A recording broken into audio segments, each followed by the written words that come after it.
Hello everyone, this is KQuaife and I'm looking at the fall semester Billowy Smoke assignments. Let's let them play. That one's Corey's. This is Sarah Lynn's, Neil Patel's, Angelina Henderson's, John Hill, Adrian's, and Aaron's. Finally we have Corey Walker. So here we go. I've been looking at these and looking at these. First of all, what I want to say is you guys are knocking it out of the ballpark. Everybody's getting really high quality effort and delivering impressive work. I can see that nobody's slacking off on this assignment. I think it's a truly challenging thing, and I have a few suggestions that are going to just be things for you to think about. I don't want to be like nitpicking because I think you guys are bringing it, and I appreciate the work and the effort that goes into this. But hear me out. I have a few suggestions. So let me kind of scrub through this and show you a few things. I'm going to just kind of show you some of the things I was thinking about when I scrubbed through yours. This was a little drawing that I did. Essentially, what I'm looking for in this is a little bit more information in terms of where things are coming from in the invisible forces. What's going on here is you're thinking about the curling of the smoke, and that's great. But things become sort of disunified from the energy or the flow or the air currents. Like this top part just sort of goes off and does its own thing in the speed that it diminishes, and it doesn't seem to be integrated. It goes zoop up off and really fast, while these other things seem to have a life of their own. So the thing I would invite you to think about would be the movement, sort of the unified movement from start to finish. Basically, do all the parts of your composition relate to one another in an integrated, unified movement. Now this might look like a really messy little draw over, but it's not really about the drawing. It's about just trying to get a kind of unified movement of things that are, starting here and moving through the scene and curling around as they go up and up and up. That could be curling out this way or curling up that way. The other thing I'm adding to almost everybody's work is a little stronger kind of definition of where's the light coming from and where's the shadow side. So I'm assuming this is some kind of a smokestack, or who knows what it is? Yeah, it's a smokestack, I would assume. I like that you got your keys there, so I can kind of see what you're doing and help along the way. You're following through there. Yeah, so the idea then would be to get all the parts to relate to the whole. With Neil's, it's really cool, and you had said you'd reference some avalanche effects. It could be like a down shot at an avalanche or an up shot at the top of a volcano. It should be really apparent, what's going on. So, what I'm trying to think of is the forces. I'm looking for a dominant leading edge here somewhere. And again, a stronger sort of unification of things that are down here, more forcefully pushing out, and then pushing the top of it out. Getting things blocked out like this first as the rough pass, and I can see that you got that in there, but there seems to be, I'm looking for a stronger leading edge, I think, and then maybe some of this stuff pulling back, like taffy down here, kind of holding on. If that's the idea, but it seems very uniform. You got, this shape keeps reoccurring. And nature does have reoccurring shapes, but I guess I'd want to sort of just break it up a bit and find the leading dominant action. This is Henderson's, Angelina Henderson's. So the outline of the effect is beautiful. It's almost as if you found a clip of live action or animation and almost seem to have traced an outline of it. How could you have gotten this force? I mean, if I was going to animate this, I'd do a drawing kind of like that. All right, I would try to push the movement, you know, finding this, pushing out and out and out, and then this would be curling back in, and I'd be sort of driving it. You know, just like when you do like character animation, you might be like doing your walks by, you know, driving from the pelvis or something. You got to find where is the energy coming from, and also, you know, what are the sort of secondary things that are left behind here. I mean, you got this nice outline, but how did you get the outline? I mean, you got, this is a very busy bit of information, and there doesn't seem to be a, you know, a dominant movement here. If I was doing this, I would have, you know, when I did that drawover, it's like, first I found like, okay, what's going on here? Positive, looking for some interesting negative spaces as well as positive spaces, you know, kind of pushing and pulling the design around. And then kind of even that would be like, could move into that, and I didn't even look at that. But I guess what I'm saying is, work with these bolder aspects first.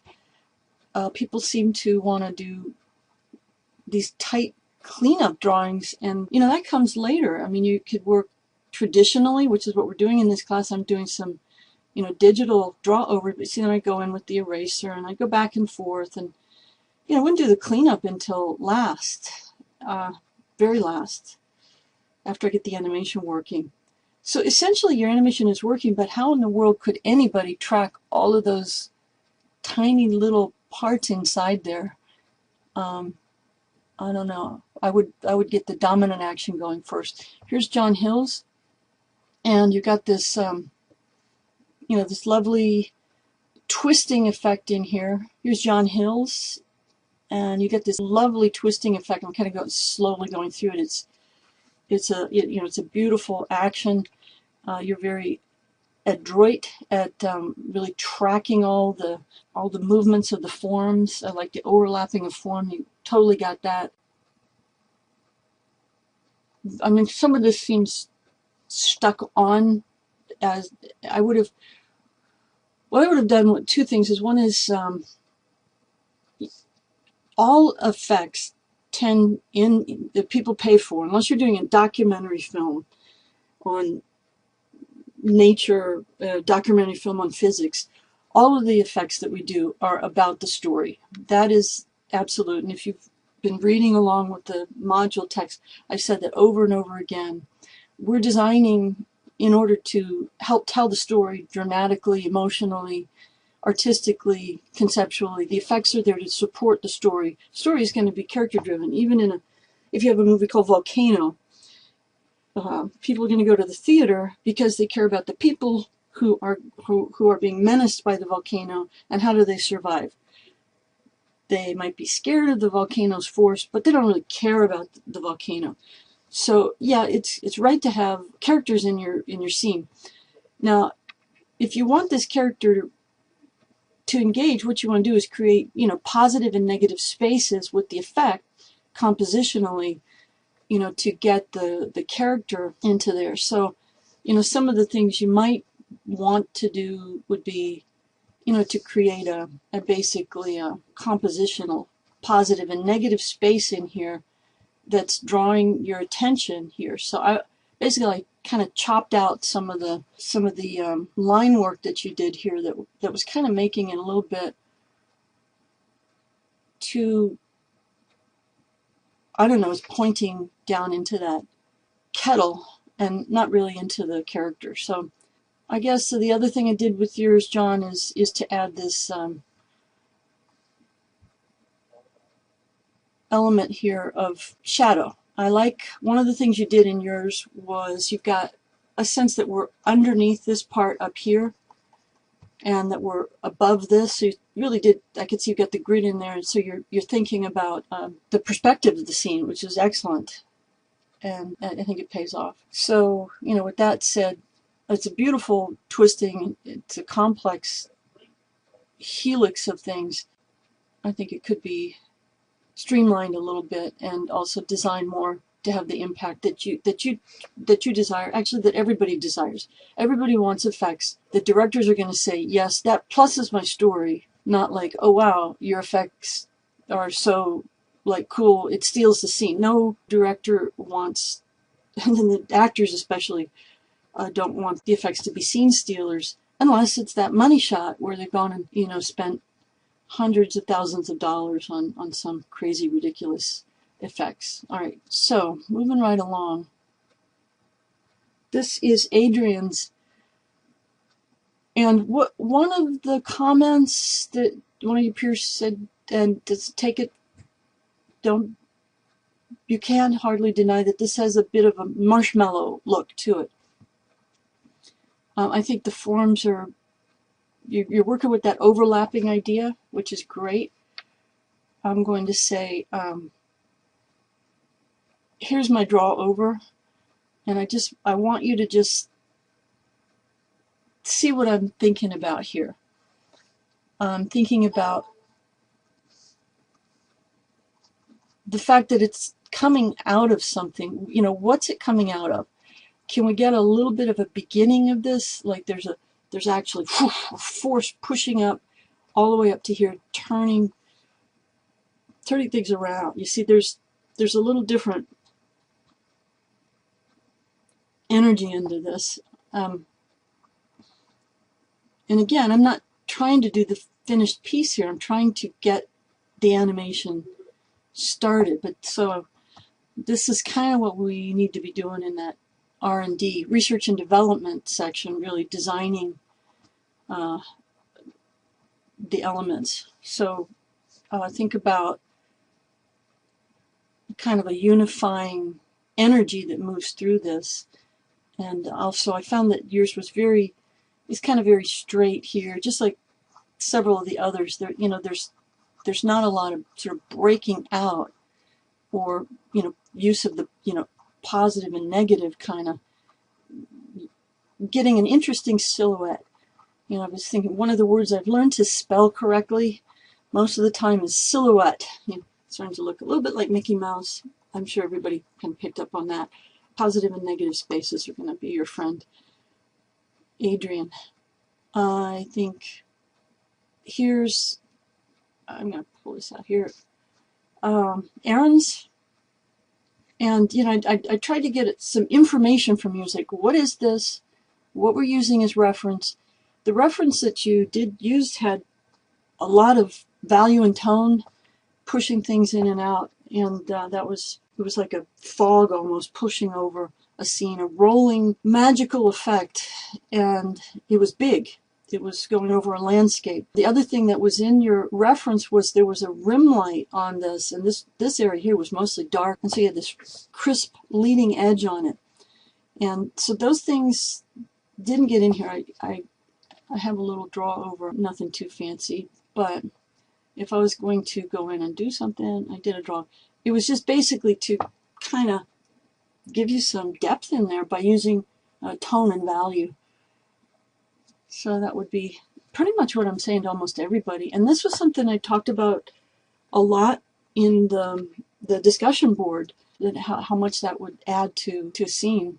You guys seem to be tracking lines, and I'm tracking form and energy, movement of form and air currents. Okay, so we are looking at Corey's, and here's kind of at slow motion, but I'll bring it to speed here. I see this is pretty cool. You got it's like something's on fire. Somebody really had a bad day cooking breakfast here. The elements are, you're tracking them, you're following through, you're having your, oh, where do everything go kind of experience. Sometimes you nail it, sometimes it nails you. But overall, this is, you know, it's a good effort. The banding, I guess that's in there to help you kind of sense where things are. I don't know if that's really supposed to be a color markup that you would actually put in, because it seems a very linear. So what would I do with this is I would probably try, this is the draw over I did. Pretty messy drawing. But what I would go for here, and then if I was going to clean this up,